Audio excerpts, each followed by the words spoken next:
Nu är chattlaren kom så långt att men det är horna. Och nu säger chattler, men det är inte bara chattler, det är resten ett lagerrum. Så att det har vi isolerat. Och hvis rum är isolerat så horen är nice med isolerat. Men det ska så ut som en gång kallsor. Så jag har vi bara när det bretten är färdigt så skär det ur att alla det vill säga att det detta brettet alla vill upp är det samma brett.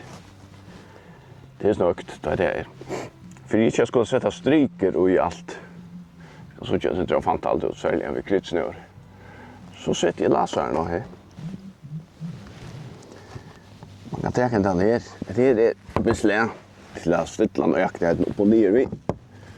Så man bara sätter en seim och på där så strikan ska vara. Och det är själv vill lära det. Man kan inte läsa det. Så man ska också göra skak. Och så finner man bara kvar och strikan ska vara. Lagar strikan är.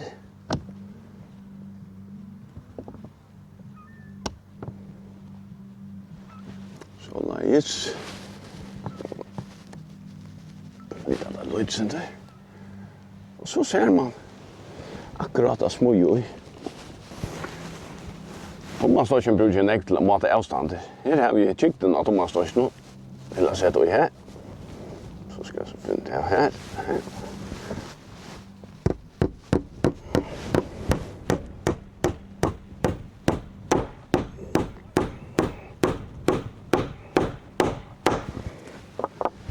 Thomas Storchen har vi alltid uppe med. Och riman är chattlån. Här är trutcher. Trutcher är oss ner samma. Det är avstånden i mitten. Så ska jag bruka Thomas Storchen. Det är gott med stödsugare. Och här har vi en som suger kraftigt. Annars så, ja, det är en som kan bli upp i helt hvis du får en stöv till dömes. Då andar då inte. Men det är att det blir roteligt och det blir fast när jag stannar. Säger inte lugga väl och ja, det blir trobult. Om man sagt det inte mer om, men det säger inte. Så jag får bara visa hur jag det rycker. Det som är öliga snilt vis ner, ta det till ström. Det är att hvis man sätter strömmen och i stövsugaren. Och så brukar hämta knappen. Hanta. Som ser ut som en borrmaskin. Så startar stövsugaren. Ja, oj. Maskinen startar. En stor trobladje vi som stövsugaren. Det är att här blir köttfotler. Här är filter i. Det ska rensas vid kvart. Det är inte så förfärligt skite. Men det är så att det här. Det är det synter av loft, ja. Och det är att han så gör värre. Så jag släpper ont att det tippest. Så har vi en av mittelstö här. Jag vet inte vad det kallar det. Dust collector. Nej, heter dust collector. Nå lägger man dust separator. Så är det. Så tar du, akkurat som du sätter lightningen i støvsugaren istället för direkt i väggen. Så sätter du häntan och här. Och så støvsugaren och här. Så nu förstår vi och här. Detta ner av bottnen. Och så får bara luft och här. Så tar jag till fullt så står det bara ur. Och jag snilt det. Stor hjälp. Släpper man från tömma det här.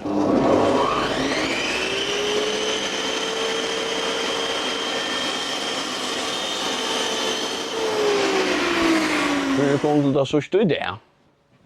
Jag ska fortälja dig.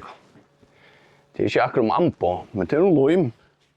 Detta lojmet är expanderande vannfast lojm. Och det ska brukas lårna. Och det som jag vet som lojm nog är att det är förfärliga svansfullt. Och då här vi är lårna här. Då rensar vi. Och handskar. Det är viktigt. Och jag har lagt under här resten. Så det inte ska få i gulv. Men ja. Ja, den brukte handskar.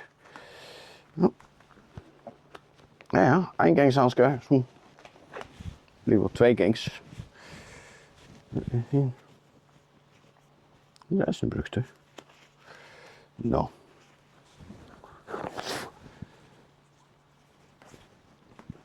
Det är mest när vi är en löjmån. Då tar man kött. Och vanligtvis där man tänker att omkring ska löjmast så ständer det alltid till att det ska vara torst och inte stöv ska vara. Men det är som för nu. Det ska det inte vara några stöv. Men det ska vara fuktigt. Annars är det inte som det ska. Så vi har en fukt igen. Fukt igen till ut. Vad är det så? Fuktighet.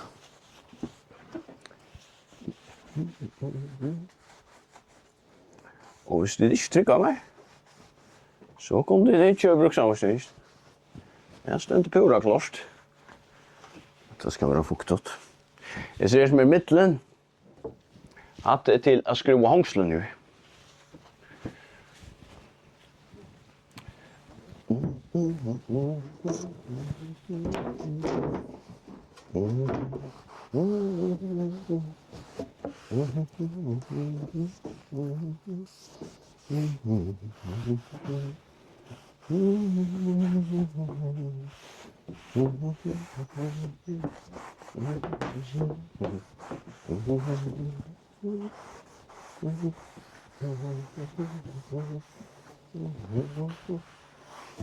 Så nejos.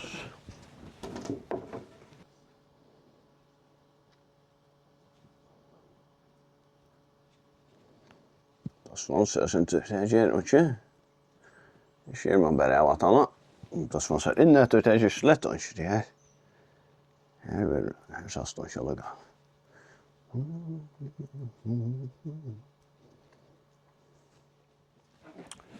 Så läs.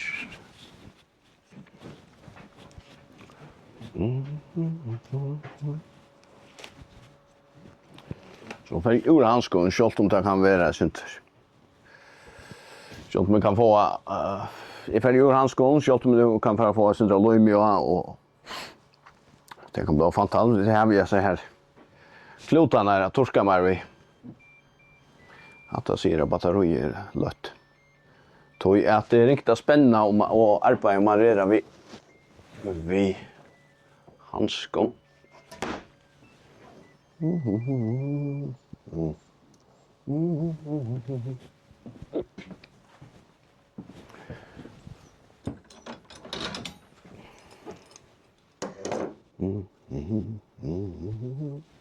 Ska jag ha några lite under här?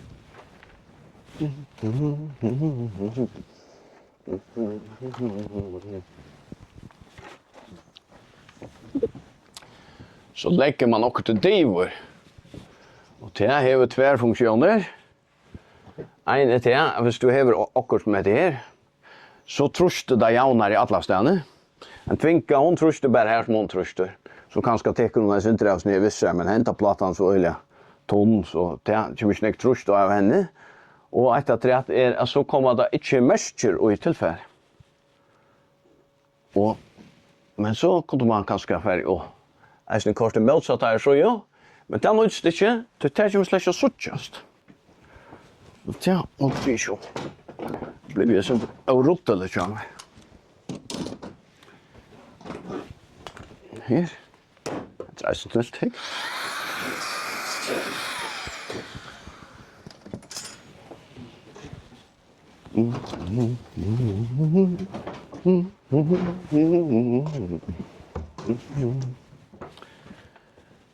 Så sätter jag hjörn fast först.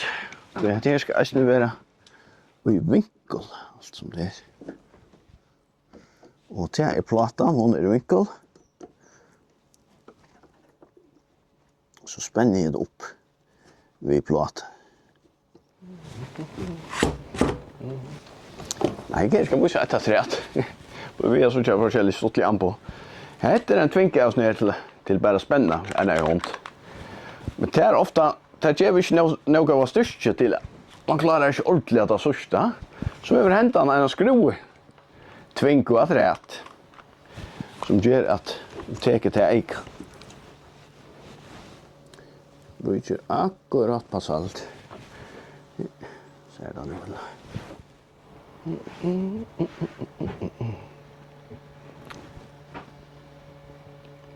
Så. Elvis. Och nu är det är ganska jag tror inte att det är inte mer så att tottna. Får ju inte mer över fullt här då. Så det är så att man kan arbeta vid också kött.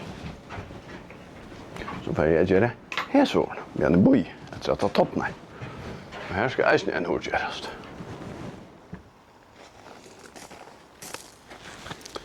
Så den kommer i det. Det är ikke galt, ikke høyr. Nei, ikke hikk og høyr. Så høyr. Ja. Yes. Enta finnes ikke det rette jævlig vi av kjallsordene. Men det er for til å være vekk. Og det her er sujepastøye, som jeg akkurat løyma. Mangler så å få og bretten, ja. Det er stand det her. Og her har vi just klart til at få just kjallshorn her.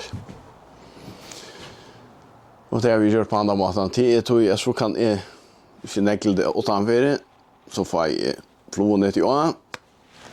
Og sånn helt skrastøver og alt det her. Og så ser jeg det på røraten.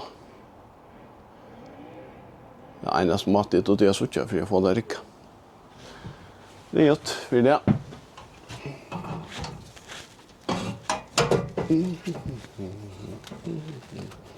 Slutt.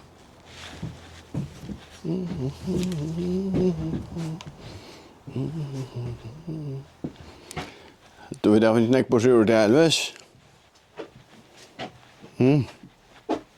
Det kom näck på sjur.